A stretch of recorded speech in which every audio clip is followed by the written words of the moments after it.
puncak kasih yang Allah berikan kepada hambanya adalah mencintainya dan menggugurkan semua dosanya. Itulah alasan kenapa kita banyak bertakbir, karena kita sedang diberikan satu anugerah yang besar yang tidak diberikan di hari-hari lainnya. Cinta Allah Subhanahu wa ta'ala. Kapan dimulai takbir? Nah, ini yang harus kita biasakan.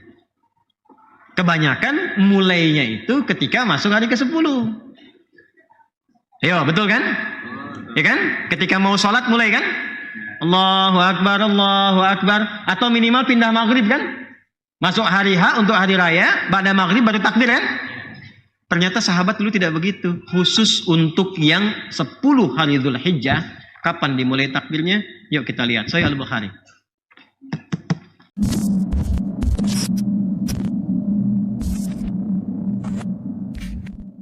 Sebelum kita masuk ke amalan, saya tegaskan sekali lagi, keistimewaan 10 awal Dzulhijjah ini menaikkan status amalan menjadi dicintai oleh Allah Subhanahu wa ta'ala. Jadi setiap kita ngerjakan amalan, kalau benar cara beramalnya, Allah cintai.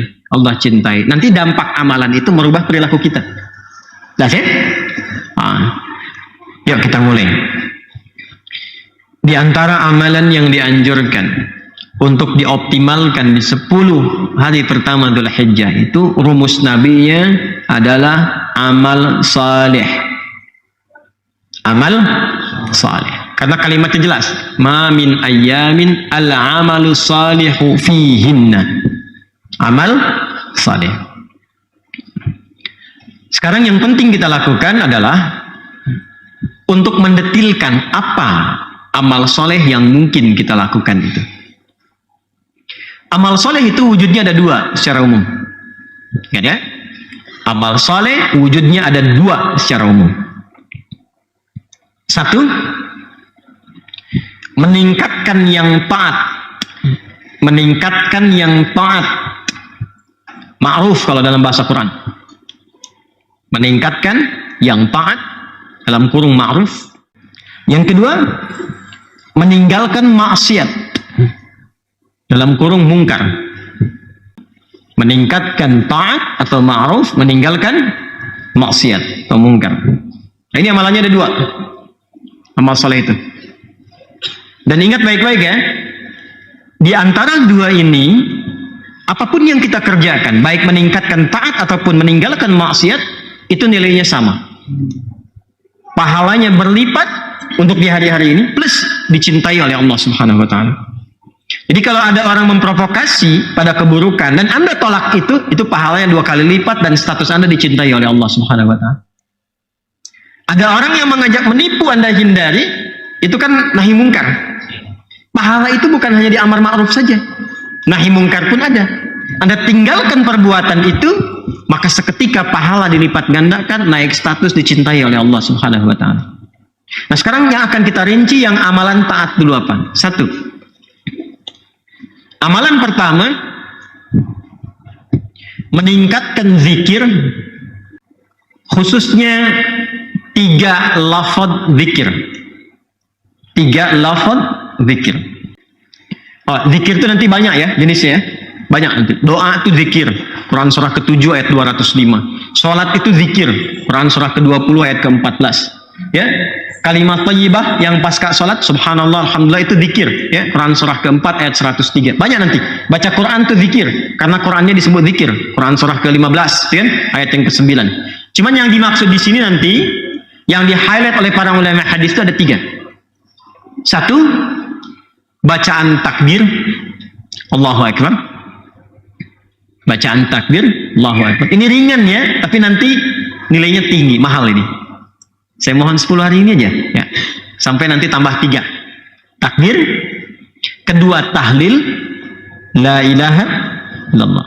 Takbir itu Allahu Akbar. Kedua tahlil, la ilaha illallah. Ketiga tahmid, alhamdulillah. Takbir, tahlil, dan tahmid. Allahu Akbar, la ilaha illallah, dan alhamdulillah. Sebentar. Takbir itu biasanya diungkapkan, dibacakan umumnya dalam 3 keadaan. 1, sebagai penunjuk ketaatan dalam ibadah. Ya, untuk meningkatkan ketaatan dalam ibadah ditunjukkan lewat takbir. Paling gampang gini, sholat dibuka dengan apa? Takbir. Nah itu ya, Allahu Akbar, ingin memberikan kesan bahwa ini saya serius ingin mengagungkan Allah lewat ketaatan beribadah. Karena itu sejak azan pun kalimat pembukanya apa? Allahu Akbar. Ya? Allahu Akbar, Allahu Akbar. Jelas? Maka takbir pertama itu biasa digunakan untuk menunjukkan tingkat ketaatan dalam ibadah. Kedua, takbir itu bisa berfungsi untuk memohon kekuatan dalam berjuang. Ya, kita nggak usah jauh-jauh ke era Nabi, era sahabat. Para pahlawan nasional kita ketika berjuang, apa teriakannya? Allahu Akbar. Ya kan? Bung Tomo kan Allahu Akbar kan? Waktu di Surabaya itu. Dan semua itu, semua pejuang-pejuang kita. Allahu Akbar, Allahu Akbar. Allahu Akbar. Ada nasidnya kalau nggak salah itu ya? Allahu Akbar, Allahu Akbar. Kalau nggak salah ada nasid itu. Itu perjuangan, bukan era kemerdekaan kita itu. Jadi, kalau nggak salah ada itu. Kalau nggak salah ada itu nasid perjuangan kemerdekaan dari para pejuang kita itu. Ya, makanya nanti kalimat Allah melekat di preambul undang-undang 1945 itu, atas berkat rahmat Allah yang Maha Kuasa. Allah yang Maha Kuasa itu Allahu Akbar. Dan dengan didorongkan oleh keinginan luhur. Nah itu kan keinginan luhurnya belakangan. Jelas ya? Dari sini nanti turun dasar negara yang Pancasila-sila pertama, ketuhanan yang Maha Esa. Penjelasnya di pasal 29 ayat kedua.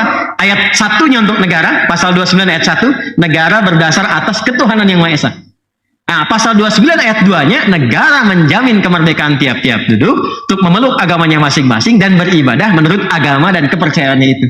Jadi karena spirit kemerdekaan kita itu membawa nilai-nilai spiritualitas, nilai ketuhanan, itu dibawa dalam dasar negara, termasuk di pendidikan.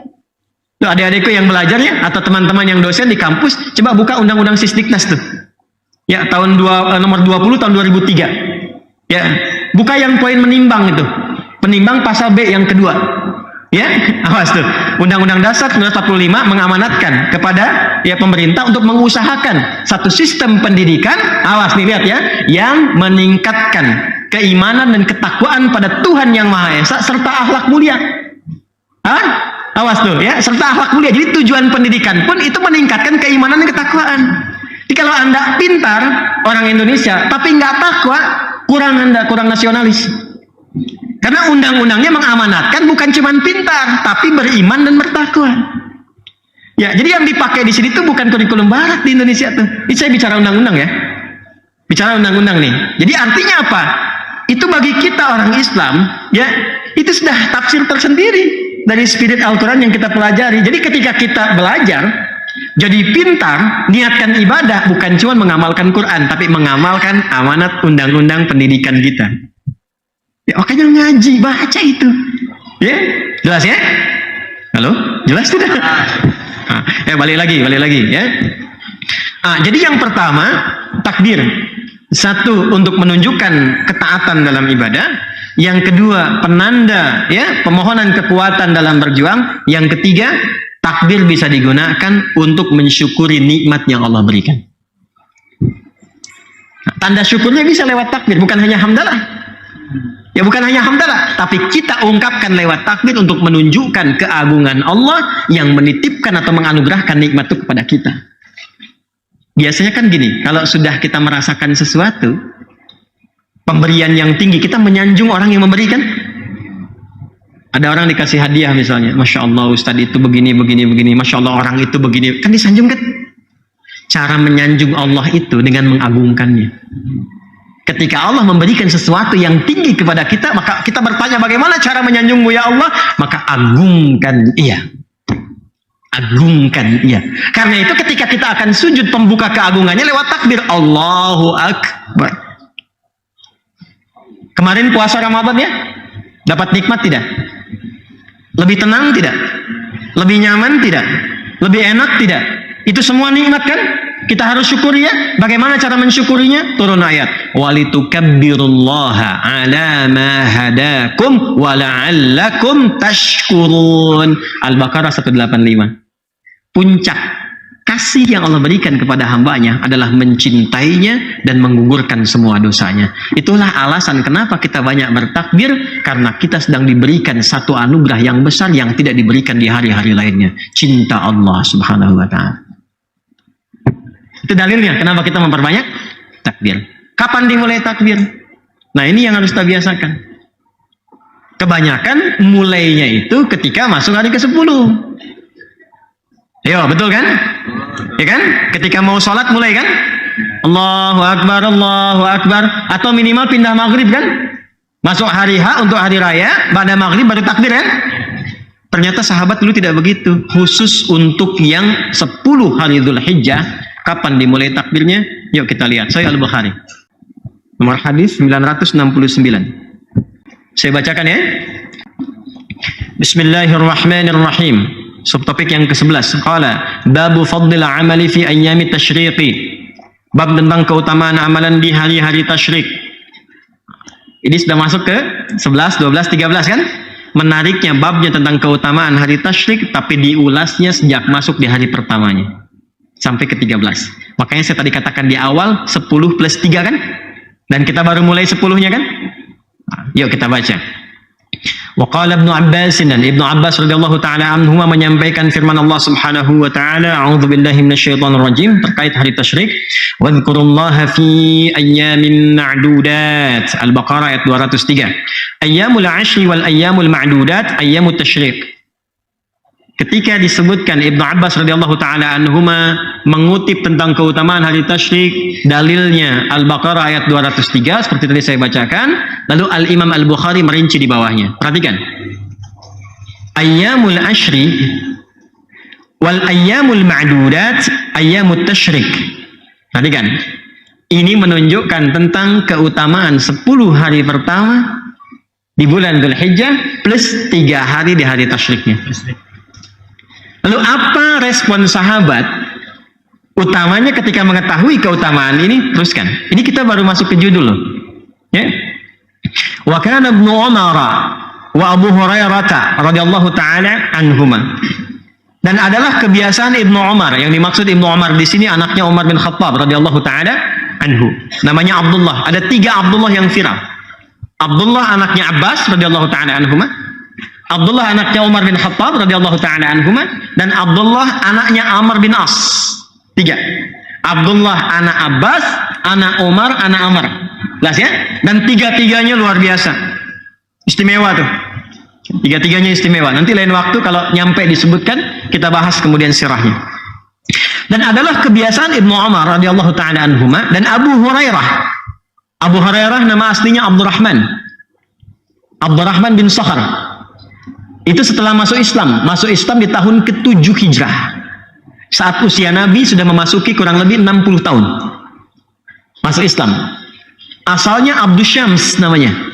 Abdus Syams. Abdus Syams itu hambanya matahari. Maka ketika masuk Islam, tadinya Majusi, masuk Kristen, lalu masih dalam pencarian, mendengar ada informasi seseorang disebut Nabi di Al-Madinah Al-Munawwarah, pergi ke sana untuk menemukan pencariannya itu. Begitu melihat Nabi, akhlaknya, kemuliaannya, praktek agamanya dalam keseharian, dan bagaimana praktek yang diikuti sahabat, langsung menemukan kebenaran sejati, berikrar syahadat. Itu di tahun ke-7 Hijrah. Maka dirubah namanya dari Abdus Syams menjadi Abdurrahman. Ini dalil tentang kebolehan merubah nama. Sekiranya nama yang diberikan pertama kali atau diterima itu nama-nama yang menjauh dari rahmat Allah Subhanahu wa taala.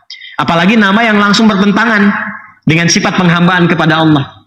Kayak tadi Abdus Syams, hamba matahari, langsung ganti jadi Abdurrahman, hamba Allah yang maha penyayang. Ya, Walhan misalnya, ganti langsung karena itu nama setan. Ya, Walhan, setan penggoda orang wudu. Itu yang membuat orang wudu itu selalu gelisah. Ada Khanzab atau Khinzib, setan penggoda orang sholat. Ya, Dasim, ya, setan penggoda di rumah. Ya, perempuannya Dasimah. Muslim, mu'min, soim, Dasim. Itu tasrif saja, tasrif ya. Nah, kalau ada nama-nama demikian bisa diganti. Jangan dipotong videonya ya. Ini menerangkan tentang kaidah. Ya, jelas ya? Nah, ini ada Abu Hurairah. Jadi dari Abdurrahman mengikuti Nabi. Nah, ini yang saya katakan tadi di awal. Sahabat itu selalu mencari prioritas tertinggi. Jadi ketika melihat Abu Bakar, Umar, ya, Utsman, Ali, Abdurrahman bin Auf radhiyallahu taala anhum jami'an, langsung melihat ke diri sendiri. Di satu nunjuk ke yang lain, 4 ke diri sendiri. Beliau katakan, saya terlambat, kemana aja saya? Maka saya harus menyusul mereka semua. Gitu caranya. Kalau mereka sudah banyak dan lama, banyak dapat dari Nabi, lama bergaul dengan Nabi, saya baru sekarang. Maka caranya, saya harus meningkatkan usaha saya untuk mendekat kepada Nabi. Jadi kalau yang lain 2 jam sehari bersama Nabi, saya 24 jam harus berusaha melihat kebiasaan Nabi. Dinaikkan. Makanya sering nunggu di depan rumah Nabi, ingin lihat bagaimana jalannya Nabi, sholatnya Nabi, dan sebagainya. Sehingga di sisa hidup Nabi SAW dalam 3 tahun itu kurang lebih bisa mengumpulkan 7.000 hadis.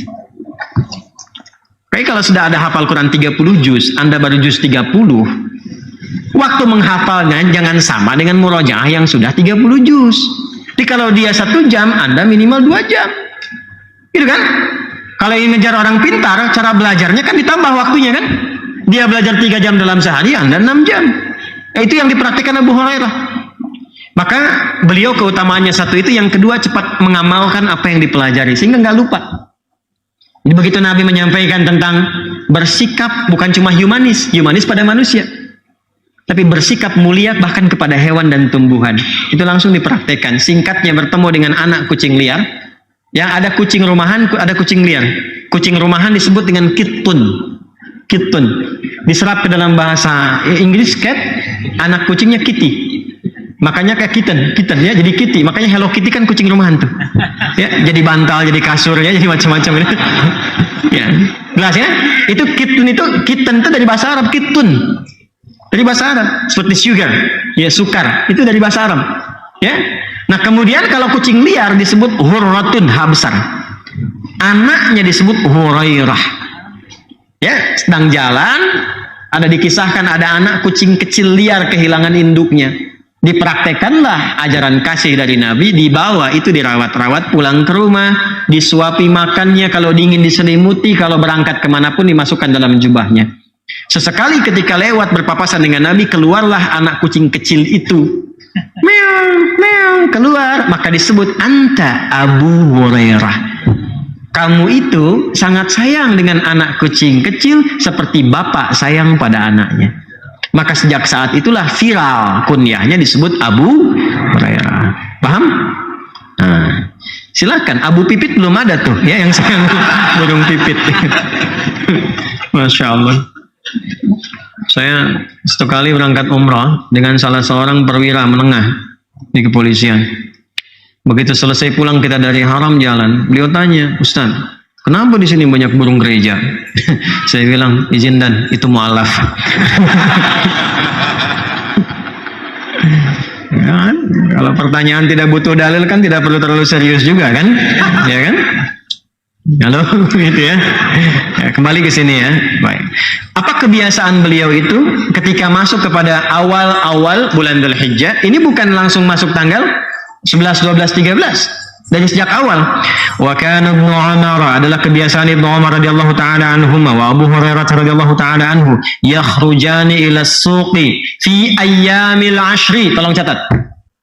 Mereka bahkan sudah mulai keluar masuk pasar-pasar sejak mulai pertama Dzulhijjah, hari 1.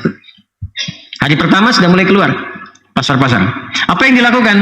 Yukabbirani wa yukabbiran nas. Mereka mulai bertakbir dan mengisyaratkan, membimbing ya orang-orang yang ada di pasar itu supaya tahu itu awal untuk bertakbir. Jadi takbir itu dimulainya, ya, disunnahkannya bukan sejak masuk hari ke-10. Ini hari pertama terbanyak takbir. Sebab Allah memberikan cintanya itu bukan sejak hari ke-10. Sejak hari pertama cinta Allah sudah diturunkan. Maka cara mensyukurinya takbir kita. Allahu Akbar, Allahu Akbar, Allahu Akbar. Ah, yang punya rumah makan, kan? Yang punya di mal-mal, punya kios-kios, boleh sejak hari pertama tuh pasang takbirnya. Kalau capek ganti pakai kaset rekam. Allahu Akbar, Allahu Akbar, Allahu Akbar. Ya. Pak, belum kurban. Iya, kurban kan dicari dari ke-10. Yang aku cari sekarang cintanya Allah. Itu. Apa dalilnya? Al-Bukhari, topik ke-13, subtopik yang ke-11. Ya, sebelah kanan paling atas paragraf yang kedua. Gitu. Jelas ya? Ini belum banyak diketahui kan? Tahunya kan hari ke-10 aja, sampai hari ke-13. Mulai. Ya, biasakan oleh kita takbir ke rumah, takbir di kantor, takbir Allahu Akbar, Allahu Akbar. Tapi bukan cuma di lisan, diungkapkan itu supaya sampai ke hati. Ya, jadi manfaat zikir itu ingatnya sampai ke hati. Kalau sudah sampai ke hati, terasa nanti cahaya iman itu. Karena iman itu puncaknya di hati. Ya, pusat iman itu di hati. Innamal mu'minuna alladzina idza dzukirallahu wajilat qulubuhum, bukan ru'usuhum. Bukan lisanuhum, tapi wajilat qulubuhum. Nah, wajilat qulubuhum itu latihannya lewat lisan. Jelas ya? Nah, jadi ini yang ingin saya katakan pertama kali, fi ayyamil 'ashri yukabbirani wa yukabbirun nasu wa yukabbirun nasu. Dan orang-orang ikut bertakbir. Jadi begitu mereka berdua bertakbir, tahu, oh ini mah sahabat Nabi, ini mewarisi ilmu Nabi, pasti ini ada petunjuk dari Nabi. Wa yukabbirun nasu, begitu beliau berdua bertakbir, maka orang-orang ikut bertakbir. Masya Allah. Jangan malu itu. Jangan malu, masa beribadah malu? Undang-undang menjamin, pasal 29 ayat 2. Ya, dan nggak akan ditangkap polisi. Ya, polisi kalau bisa ikut takbir, TNI ikut takbir, yang muslim-muslim. Ya kan, kita ikut takbir di sunnah. Ya kan? Ya, sesuai dengan tempatnya. Bukan lagi upacara, hormat, Allahu Akbar ya. Disiplin kena. Jelas ya? Nah, pada tempatnya, secara proporsional. Tapi ungkapkan ekspresi syukur kita atas cinta Allah yang diberikan itu dengan rasa bangga, bukan dengan rasa malu. Ya, makanya akhwat tuh berjilbab jangan malu, jilbab. Negara melindungi, ya kan? Kemudian juga Quran memberikan apresiasi dan tinggi di hadapan Allah. Antum jangan malu, takbir kita. Jelas ya? Halo, jelas? Alhamdulillah. Ya, sejak kita mulai ini. Dan apa yang paling menarik? Wa yukabbirun nasu bitakbirihima, maka orang-orang pun ikut takbir karena takbir keduanya. Wa kabbara Muhammad bin Ali khalfan nafilati. Masya Allah. Dan Muhammad bin Ali itu selalu mulai takbir setelah menunaikan nafilah. Dia di hari sejak hari pertama itu. Kalau sudah sholat fardu, sholat sunnah sendiri bertakbir. Takbir Allahu Akbar, Allahu Akbar, Allahu Akbar. Nah, itu sudah dimulai itu. Ya, hari-hari pertama kita mulai banyak bertakbir. Silahkan masuk kendaraan. Ini pulang sini nih, ya, daripada komen yang nggak jelas tuh, isi takbir. Halo, dengan isi takbir lagi jalan, Allahu Akbar, Allahu Akbar. Cilok Pak, Allahu Akbar. Alhamdulillah, jelas ya, Masya Allah. Ah, jadi ini amalannya ada, dalilnya ada. Agak cepat. Kita minta 5 menit lagi apa? 5 menit ya? Mudah-mudahan sampai.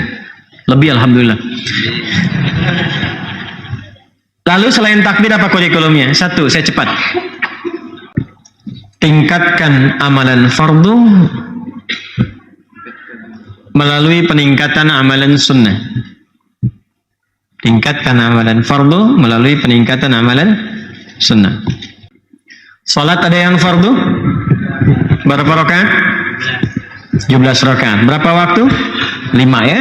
Nah, nanti setelah salat fardu itu tingkatkan zikir yang tadi itu, takbirnya, tahlilnya, tahmidnya, ya. Yang subhanallah, alhamdulillah, Allahu akbar tambah dengan tahlil la ilaha illallah, ya. Tambah dengan la ilaha illallah. Jelas? Baik. Nah, setelah itu tingkatkan amalan sunnahnya. Salat ada yang fardu, ada yang sunnah tidak? Mulai sekarang seperti pernah kita tuliskan sebelum Ramadan, semua jenis salat sunnah keluarkan sekarang. Dawamkan 10 hari pertama ini. Jelas? Malam ada sholat apa saja yang sunnah? Subuh kan sampai ke pagi, terus ke siang sampai ke sore. Mahal karena sholat yang kita tunaikan sekarang ini dicintai oleh Allah Subhanahu wa taala. Jelas? Baik. Ini maaf ya, butuh ampunan kita nih. Kalau semua orang Islam khususnya di Indonesia aja kerjakan dengan benar, jadi orang baik semua. Ya, kalau Anda pejabat jadi pejabat yang baik, Anda pengajar jadi pengajar yang baik, Anda rakyat yang baik. Kalau semua orang baik, berkah turun. Ya, baik. Zakat wajib bukan? Wajib. Kalau wajib pasti ada yang sunnah. Apa itu sunnahnya? Infak sedekah. Maka mulai sekarang coba punya anggaran untuk infak sedekah. Ya. Jangan diartikan dengan uang saja. Makanan bisa. Ya, ada taklim di mana aja, jangan harus taklim di sini. Ya, taklim di tempat lain misalnya Anda punya kelebihan, datang Anda. Bawa makanan dari rumah misalnya, bagi dengan yang di sampingnya. Ya, walaupun misalnya cuma air 1 gelas cup itu ya. Atau misalnya Anda kurma beli berapa, 10.000 dapat misalnya 20 satu-satu dibungkusin dari rumah, nggak apa-apa. Niatkan ikhlas untuk mengamalkan ini. Barangkali cinta Allah itu turun di salah satunya dari 20 itu. Ya, jangan dilihat betapa mahalnya, tidak. Ya. Ya, mulai yang dagang-dagang itu. Niatkan sebagiannya. Tapi Anda juga jangan tidak sopan. Pak, Bu, seharusnya untuk 10 hari pertama. Dengar nggak tadi Ustaz ceramah?